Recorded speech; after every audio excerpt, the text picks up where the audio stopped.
در خدمت شما هستیم با یک خودروی کمری هیبرید که چند سال استفاده نکرده مشتری عزیزمون و به اصطلاح خوابیده.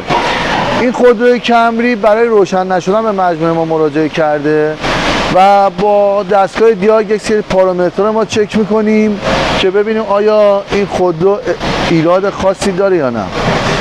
همونجور که تو تصویر میبینید هیچ ایرادی توی قسمت هیبرید وجود نداره، ولی اولین و مهمترین نکته که باید چک بکنیم آیا سلامت باتری هیبرید استاندارد هست یا نه. این مقدار SOC که شما ملاحظه میکنید یعنی باتری هیبرید خوابه و صفره. برای حالت استاندارد که یک خودروی هیبرید روشن بشه حداقل توانی که نیاز داره 15% SOC باید وجود داشته باشه. این دستگاه های های ماست که باتری هیبرید با این دستگاه شارژ میشه و این هم کابل‌های های ولتاژ ماست. باتریایی که SOC شون زیر 15% باید شارژ بشه. تو مرحله اول شارژشون میکنید، در صورت جواب ندارن باتری باید تعویض بشه.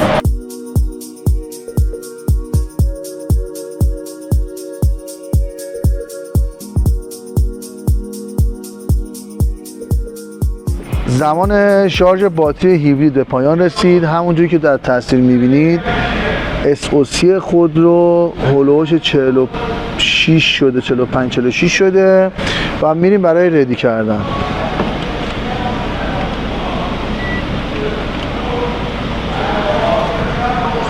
خب خودرومون هم ردی شد. خوشبختانه باتری این خودرو مشکلی نداره و تحویل مشتری عزیزمون میدیم. ممنون از اینکه تا انتهای ویدیو همراه ما بودید. دوستان عزیز، تعمیرات تخصصی خودروهای خودتون رو حتما به نمایندگی مجاز بسپارید. متشکرم.